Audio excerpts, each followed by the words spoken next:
कैसे हो सभी। आशा करता हूँ सभी अच्छे होंगे और अच्छे से मन लगाकर पढ़ाई कर रहे हो। तो मेरे भाई आज मैं आपको पढ़ाने जा रहा हूँ प्रश्नावली 5.2 class 10th math question number 16 16वां क्वेश्चन। तो मेरे भाई पहले हम 16वें क्वेश्चन को समझते हैं कि क्या दिया है, फिर उसे हल करेंगे।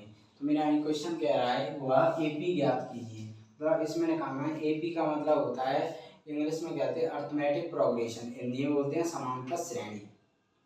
इंग्लिश में क्या होता है एपी। एपी का शॉर्ट फॉर्म है, फुल फॉर्म होती है अर्थमेटिक प्रोग्रेशन, अर्थमेटिक प्रोग्रेशन। ठीक है मेरे भाई, और हिंदी में बोलते हैं इसे समांतर श्रेणी।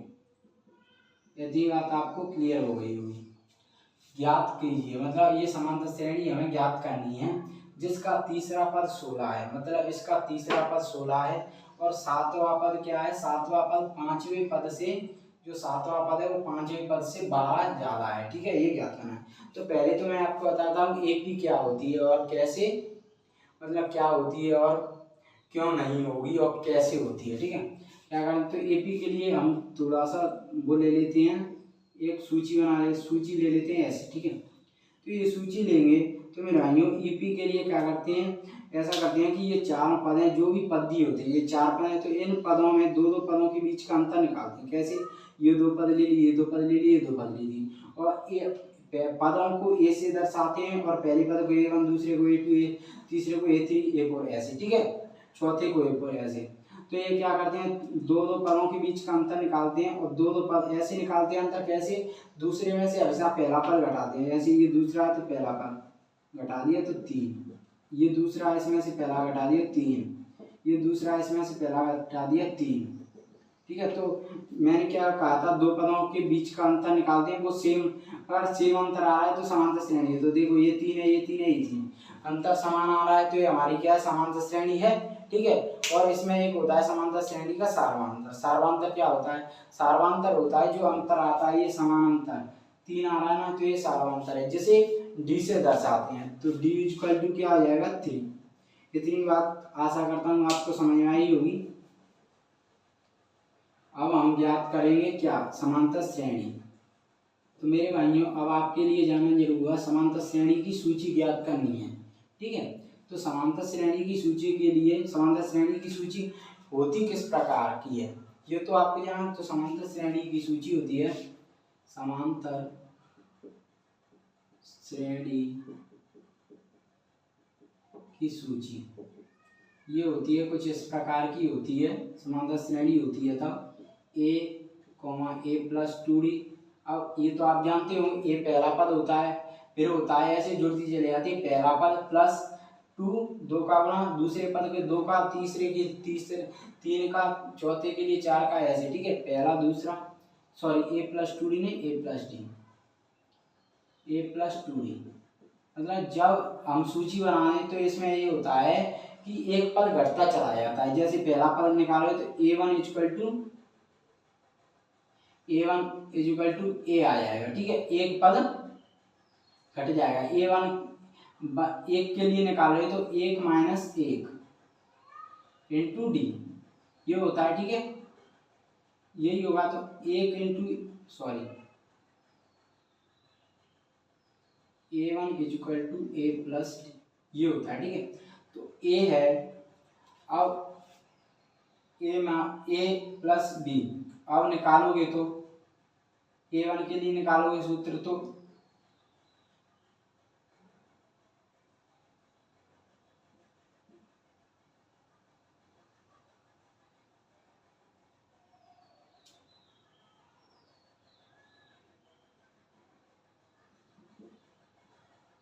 ठीक है,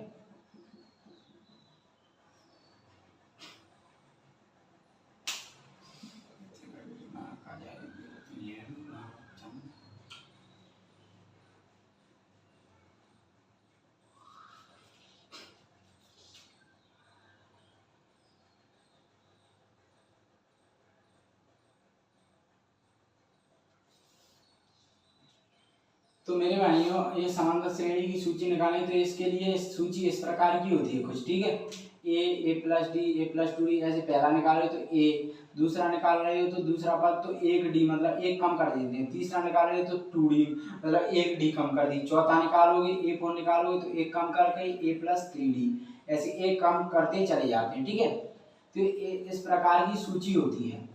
तो हमें इस प्रकार की सूची के लिए क्या क्या ज्ञात करना है समांतर श्रेणी में, हमें ज्ञात करना है ए और डी ज्ञात कर लेंगे तो हम समांतर श्रेणी की सूची, समांतर श्रेणी बना सकते हैं। ठीक है, ये आपको समझाने के लिए मैंने बता दी। तो अब सॉल्व करेंगे, तो सॉल्व करते हैं तो लिखेंगे हल में लिखेंगे दिया है, दिया क्या है अभी ये देखो, दिया है, दिया क्या है, दिया है ए तीसरा पद, मतलब ए पद कहते हैं, ए को क्या कहते हैं पद, और तीसरा तो 3 इक्वल टू 16 ये दिया है।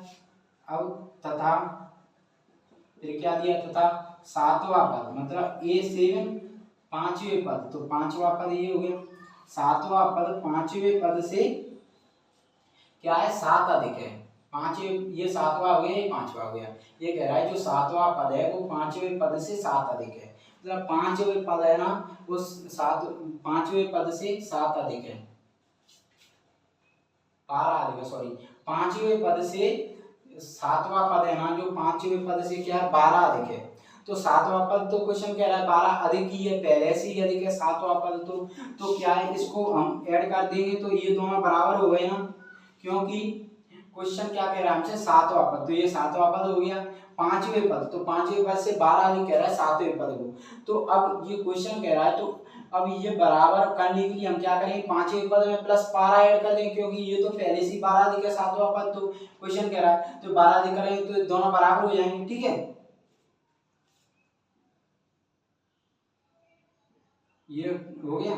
अब यहाँ से इसको सॉल्व करें तो A7 माइनस A5 दोनों पदों के लिए इक्वल टू 12, इतनी बात आपको समझ आ गई होगी। अब दोनों में अब हमें ज्ञात क्या करना है, ज्ञात करना है हमें ए और डी, तो ए और डी nवें पद के द्वारा हम ज्ञात करेंगे, nवें पद का सूत्र लगाएंगे, तो nवें पद निकालने के लिए मतलब पद के लिए इसकी निकालने के तो nवें पद का सूत्र क्या होता है, nवां पद क्या होता है an equal to a plus n minus 1d, इसके द्वारा हम a और d ज्ञात करेंगे। तो हमको दिया क्या है an क्या होता है पद का मान, तो पद का मान हमको दिया है 16, और a क्या होता है पहला पद, तो वो तो हमें निकालना है। n क्या होता है, n होता है कौन सा पद, तीसरा चौथा, तो ये तीसरा पद मतलब n की वैल्यू दी है, d हमें निकालनी है a और d, तो हम इसमें पहले में तीसरे पद में लगाएंगे सूत्र को, तो लिखेंगे तीसरे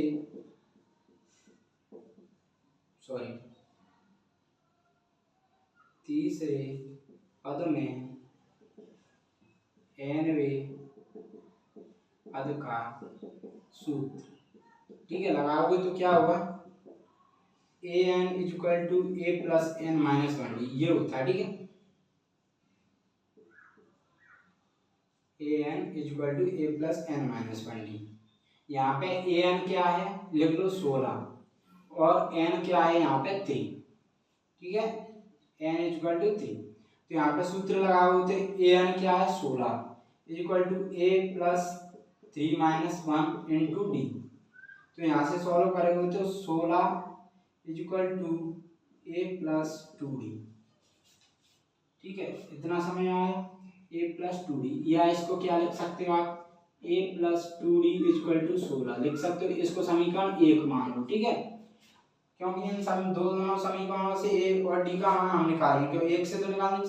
तो अब दूसरा क्या है A7 माइनस A5, तो इन दोनों में क्या लग जाएगा, ये फॉर्मूला लग जाएगा इन दोनों में भी, तो लगा दो